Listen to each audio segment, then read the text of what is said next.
نعم، والسلام عليكم ورحمة الله وبركاته، ثم الصلاة والسلام على نبينا محمد وآله وصحبه وسلم.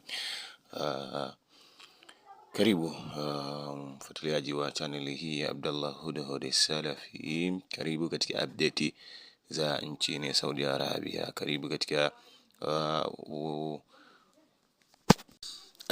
katika update na video za mwendelezo wa matukio yanayoendelea hivi sasa katika nchi ya Saudi Arabia, hususan katika mji wa Makkah na Madina na miji mingine. Hii ni video inayoelezea namna ya ukamatwaji wa raia wanne wa nchi ya Misri waliokuwa wakiingia kinyemela, waliokuwa wakiingia kwa kugushi, waliokuwa wakiingia kinyume na sheria katika nchi ya Saudi Arabia kwa lengo la kwenda kufanya haji.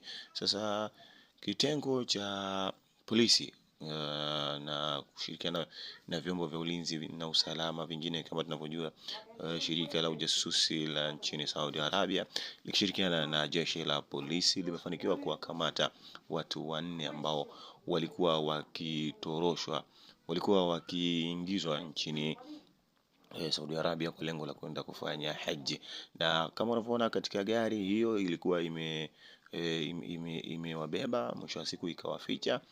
Baada ya hapo ikawa imewasubiri barabarani ili waweze kujitokeza baada ya kuona maskari wameshapita, askari za doria wakaamua tena kuwasubiri na kuja kuwachukua. Lakini nchi ya Saudi Arabia kama tunavyofahamu inafanya kazi kwa uzuri sana, na askari wake wako makini wa kushirikiana na kitengo cha shirika la ujasusi la Saudi Arabia.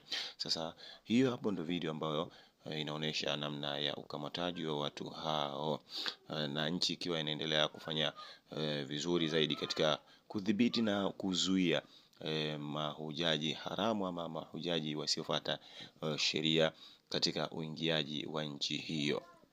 Kama tunafahamu lazima uwe na visa, passport na mambo mengine na taratibu zingine ufuate, kama kwenda ubalozi, kuomba, kupata utaratibu, kulipia na vitu vingine vingi ambavyo vinakufanya wewe uweze kuingia katika nchi ya Saudi Arabia kwa ajili ya ibada ya haji kwa halali kabisa. Na kama tunavyotambua Uislamu haupendi mambo haya ya kufanya ghushi. Sallallahu ala nabiyina Muhammadin wa alihi wa sahbihi wa sallam. Tende tukaangalie video bila kusahau kuiombea nchi hii. Allah ibariki nchi ya kisunna, Allah ibariki nchi ya Kiislamu, Allah idumishe nchi ya tauhid, nchi ya Saudi Arabia, hususan miji ya Makkah na Madina, miji mitukufu kabisa. ضبطت قوات أمن الحج مواطنا لنقله 3 مقيمين من الجنسية المصرية مخالفين لأنظمة وتعليمات الحج، ومحاولة الدخول بهم للعاصمة المقدسة وتجاوز مراكز الضبط الأمني عبر الأودية دون الحصول على تصريح بالحج، وتم إيقافهم واتخاذ الإجراءات النظامية بحقهم.